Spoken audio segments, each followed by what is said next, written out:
Hello friends, मैं एकता शर्मा और आज हम पढ़ रहे हैं poem let me not to the marriage of true minds. कि जो ट्रू माइंड वाले जो लोग हैं, सच्चे मन वाले जो लोग हैं, उनकी मैरिज में, उनकी शादी में या उनके वैवाहिक संबंध के अंदर लेट मी नोट टू मतलब यहाँ पे कोई भी जो प्रॉब्लम है, कोई भी समस्या है, वो स्वीकार नहीं करने के बारे में विलियम शेक्सपियर ने बताया। ये पोएम विलियम शेक्सपियर की है। उन्हें बोला कि जो सच्चे मन वाले जो लोग हैं, उनके वैवाहिक संबंध के अंदर मैं कोई जो प्रॉब्लम है, कोई अड़चन है, वो मैं स्वीकार नहीं करता। उनमें कोई जो इम्पीडमेंट है वो मैं स्वीकार नहीं करता। तो ये विलियम शेक्सपियर की एक सोनेट पोएम है। सोनेट पोएम जिसको मैं पहले ही आपको बता चुकी हूँ सोनेट के बारे में कि 14 लाइन की पोएम होती है सोनेट, और एक फिक्स राइम स्कीम उसके अंदर आती है। और इसके अंदर राइम स्कीम देखो कैसे पता लगाते हैं, जो लास्ट वर्ड है उसको प्रोनाउंस करके, जब प्रोनाउंसिएशन सेम आता है तो उसके अकॉर्डिंग हम इसकी जो राइम स्कीम है वो हम देखते हैं। तो देखो फर्स्ट वर्ड है माइंड्स, तो इसको हम ए मान लेते हैं। तो जो शेक्सपियरियन सोनेट है उसकी फिक्स राइम स्कीम होती है A B C D E F G G. तो देखो ए लव माइंड से नहीं मिलता तो इसको मान लेते हैं बी। फाइंड माइंड से मिलता है फाइंड्स, देन ये हो गया ए। लव रिमूव, तो ये हो गया बी। अब ये मार्क न माइंड से मिलता है न लव से मिलता है, तो इसको बनाते हैं हम सी। इसके बाद में देखो शेकन, तो शेकन है वो भी किसी से नहीं मिलता, तो ये हो गया डी। फिर मार्क से बाग मिल रहा है, ये हो गया सी। इसके बाद टेकन, शेकन से मिलता है, ये हो गया डी। तो ए बी सी डी अपना हो गया। इसके बाद में देखो चिक्स, तो ये जो चिक्स है वो भी किसी और से नहीं मिलता, तो इसको बना देते हैं अपन ई।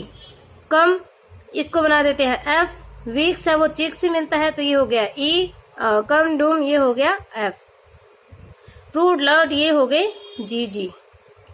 तो देखो हम जो लास्ट वर्ड होता है पोएम की जो लाइन है उसका जो लास्ट वर्ड है उसको प्रोनाउंसिएशन के अकॉर्डिंग हम जो इसकी राइम स्कीम है वो बनाते हैं।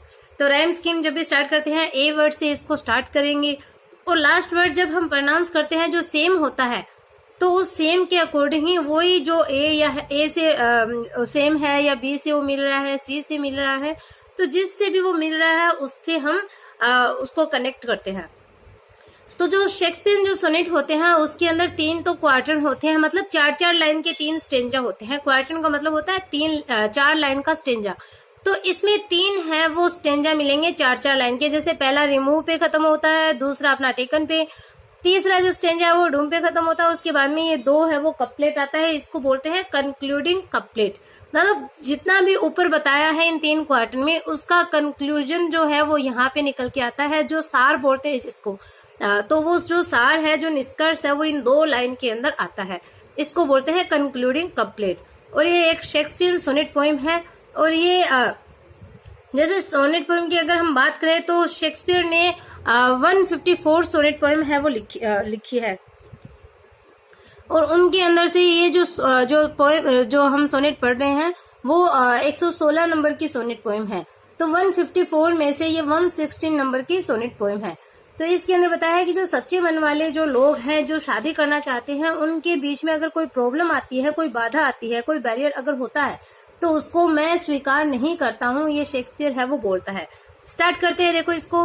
Late me not to the marriage of true minds admit impediment. Love is not love which alters when it alteration finds or bend with the remove to remove. तो ये बोल रहा है कि let me not to the marriage, first line देखो same है, of true minds admit impediment. जो impediment होता है उसका मतलब होता है जो बाधाएं होती है, जो ऑब्स्टेकल्स होते हैं, प्रॉब्लम जो आती है बीच में, तो उन बाधाओं को बोलते हैं इम्पीडमेंट। तो ये बोलता है कि let me not to the admit, ये बोलता है कि मैं एडमिट नहीं करता हूँ। ये जो शेक्सपियर है वो बोलता है कि मैं एडमिट नहीं करता हूँ, मैं स्वीकार नहीं करता हूँ किसको, जो ट्रू माइंड वालों की जो मैरिज होती है, सच्चे मन से प्रेम करने वाले लोगों की जो शादी होती है, उनके बीच में जो रिलेशन होता है उसके बीच में आने वाली बाधाएं जो होती है उनको मैं स्वीकार नहीं करता हूँ। शेक्सपियर बोलते हैं कि वो स्वीकार नहीं करते इन बाधाओं को।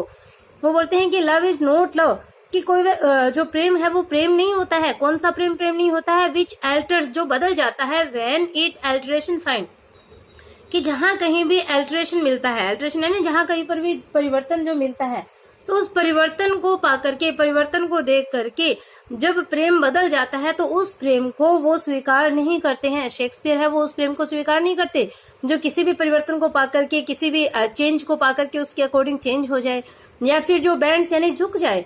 With the remover to remove, कि रिमूवर को पाकर के मतलब जो प्रेम है वो कोई रिमूवर मिल जाए, मतलब कोई हटाने वाला मिल जाए। प्रेम को हटाने वाले जो लोग होते हैं तो कोई हटाने वाला मिल जाए और उसके साथ मिलकर के वो रिमूव मतलब हट जाए। हटने के लिए अगर वो थोड़ा सा भी बैंड यानी झुक जाता है, मतलब हटाने वाले के साथ में मिलकर के, प्रेम को साइड में करने वाले, प्रेम को हटाने वाले के साथ में मिलकर हटने के लिए अगर वो थोड़ा सा भी झुक जाए, मीन्स ये है कि वो प्रेम नहीं करता है। वो प्रेम नहीं है जो किसी परिवर्तन को पाकर के चेंज हो जाए, खुद ही बदल जाए, या किसी हटाने वाले के साथ में मिलकर के वो खुद हट जाए।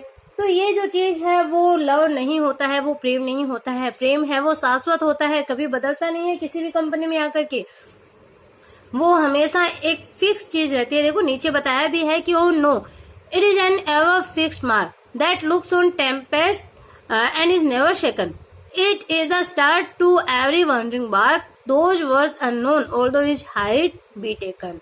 तो देखो ओ नो कि अरे नहीं, it is an ever fixed mark, ये एक फिक्स, एवर यानी हमेशा फिक्स रहने वाला चिन्ह है। मतलब ये जो प्रेम है वो बदलता नहीं है, ये हमेशा फिक्स रहने वाला है, ये हमेशा निश्चित रहने वाला है, एक जगह टिकने वाला है। That looks on Tempest is never shaken, that looks Tempest मतलब जो तूफान होता है उसको बोलते हैं दैट लुक्स ऑन टेम्पेस्ट, कि जो तूफानों के अंदर भी सेम रहता है। दैट लुक्स मतलब वो दिखाई देता है, टेम्पेस्ट तूफानों के अंदर भी हमेशा फिक्स दिखाई देता है, शाश्वत दिखाई देता है, एकदम निश्चित दिखाई देता है। एंड इज नेवर शेकन, और वो कभी भी शेकन मतलब हिलता नहीं है, वो डगमगाता नहीं है, अपनी लाइन से वो चेंज नहीं होता है, तो वो फिक्स रहता है। प्रेम वही होता है जो हमेशा तूफानों से भी न घबराए, हिले नहीं, डगमगाए नहीं, एक जगह पे फिक्स रहे। It is a star to every wandering bark, कि प्रत्येक वॉन्डरिंग यानी भटकने वाले जो बार्क है, जो शिप है, जो जहाज है, तो बता रहे हैं कि प्रत्येक जो भटकने वाला जो जहाज होता है उसके लिए स्टार है। जो प्रेम है वो एक स्टार, कौन सा, ध्रुव तारा, जो कि हमेशा एक जगह फिक्स रहता है। वो अपनी जो फिक्स दिशा है वो बताता है, किसी को भटकने नहीं देता है। जब कोई जहाज समुद्री यात्रा करता है, मान लो कोई भी यात्रा अगर करता है, कोई शिप, कोई जहाज, तो जब वो भटक जाता है अपने रास्ते से, तो होता क्या है, जो स्टार है, जो ध्रुव तारा है, वो हमेशा सेम रहता है, उत्तर दिशा के अंदर फिक्स रहता है, तो वो उनको भटकने नहीं देता है, उनको वो रास्ता दिखाता है, उनको वो रोशनी दिखाता है। तो प्रेम उसी के समान है, जो भटकते हुए जहाज को या भटकते हुए मनुष्य को सही रास्ता दिखाता है, उसको भटकने नहीं देता। हुज वर्थ अननोन, जिसकी वर्थ मतलब उस तारे की जिसकी योग्यता, जिसकी वर्थ, जिसका मूल्य है वो तो अननोन होता है, ज्ञात होता है।